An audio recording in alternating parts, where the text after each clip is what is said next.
This is a road cutting on the Gateway extension in the southern suburbs of Brisbane. We're looking at a recent landslip. The cutting was created less than 6 months ago, and over the Christmas period 2009 it took a serious hit of rain, and we can see she's all just slipped. The road crews have been in and cleaned up the toe of the slip, and rain is the cause of the problem. Now you look up there, just you can see where the riprap has slid down. Right at the top of that white bit, there's actually a terrace up there which has got a drain on it, which I can't get up to divert the water. Obviously the rainfall and our tropical climate over Christmas, which was the wet season, was too much, and she all just gave way. And as you look back along the cutting, you can see other slips, not as dramatic as this, but it's all about, this cutting is no steeper than other ones. It may be related to the geology, which looks like a very soft weathered rock, but it's probably related to the drain up on that terrace not being able to cope. Because at the top of the cutting where the trees are, the ground actually slopes away, so there's no watershed up there. So this is just all related to the vertical fall of the rain and ponding on that terrace, or problems on that terrace, which has caused the drainage problem. But I just thought you might be interested in that.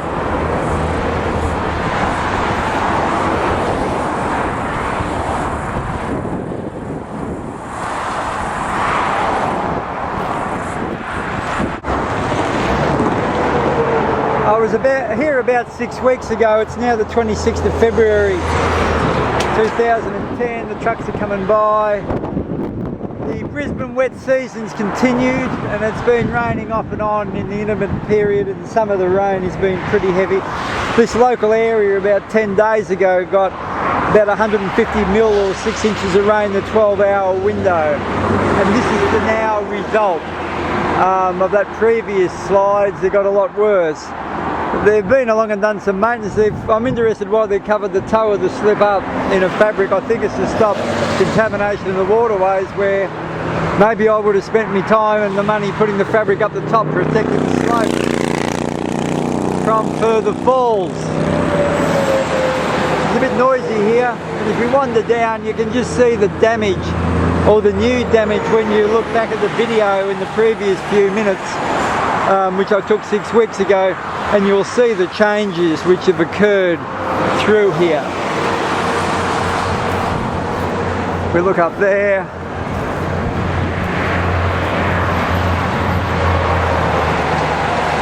There's more here where it's all come down.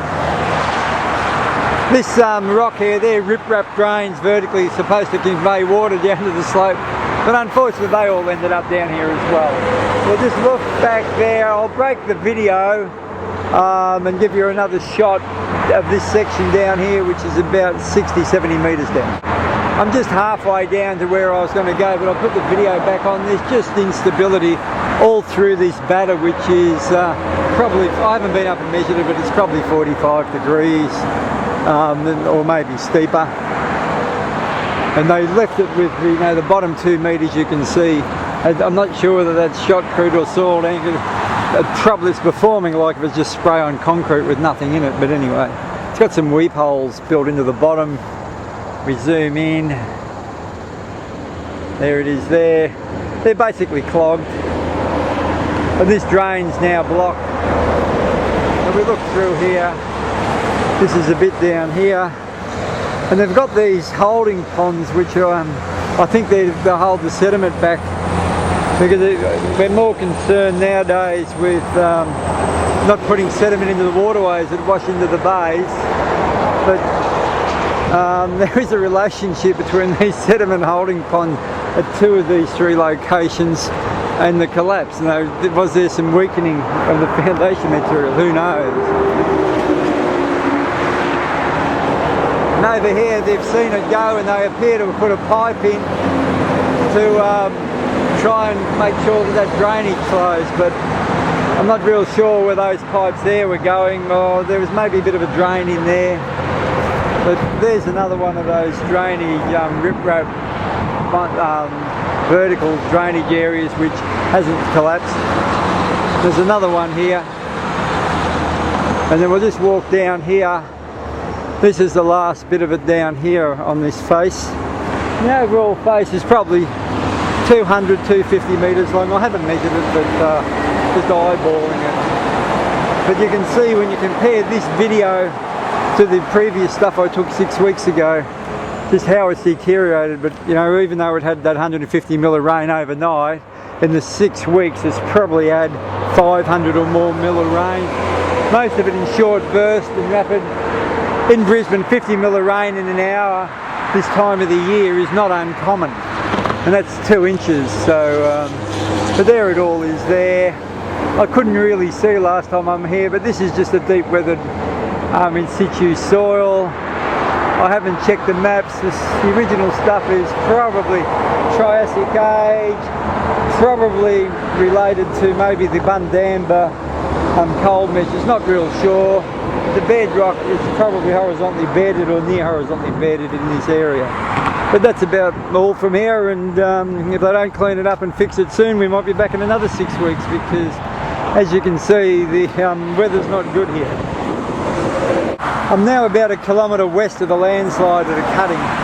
As we pan around, that light coloured material is very sandy, and it breaks up in your fingers and would have a low cohesion. And you'll see when I pan around in a minute to the other side, you'll see that it's reasonably deep. Where here it's got some reasonable strata, and as we come back down, this layer in front of us is, in the old days you would have called it a grit stone. It's really cemented and really hard. It's an indurated rock. And just looking along here, we'll just pan across to the other side. Peak hour traffic, by the way. We've got vehicles thundering past, obviously. And you look up there at these lighter coloured bands and that, and you can see that that's going up. And I'm looking towards where the landslide is around the corner.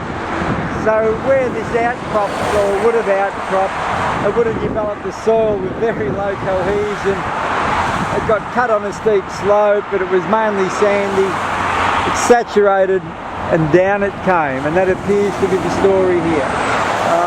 I think that's about all we can give you here. I'm still on the motorway, about 500 metres from the last shot. This is a real sandstone-y, slaty combination we're looking at over here. And I've been meaning to stop here for years and get this shot before it covered up, and you can see the trees are now growing out of it. But what we're actually looking at is Triassic aged sedimentary beds near horizontal, and that grey stuff on top of it is more tertiary age. So what we're looking at is the stream, an ancient stream which is eroded through the Triassic bedrock, and then later on as sea levels come up or lake levels come up, and there's a few lakes around here, swamps around here, has deposited the later material in the more the tertiary age material. But that's just a bit of interest. You can see a few faults over there in the rock, and but this cutting's weathering. It was pretty spectacular about 5 years ago. But that's all we need at the moment. Still on the motorway.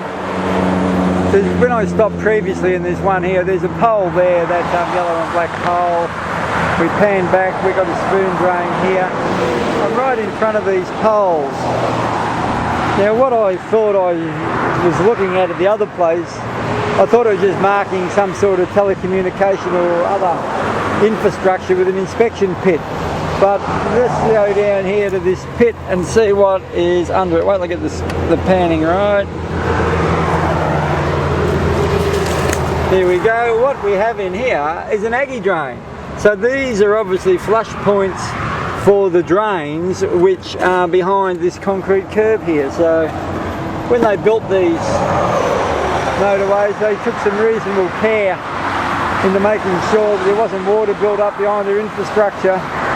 But you know, but when you look at this one here, there's obviously been some movement. I'm not sure what's caused it, but that's about elevated 50 mil up the uphill side. But so there's something happened there. But at least when they built them, they gave some thought to it and they tried.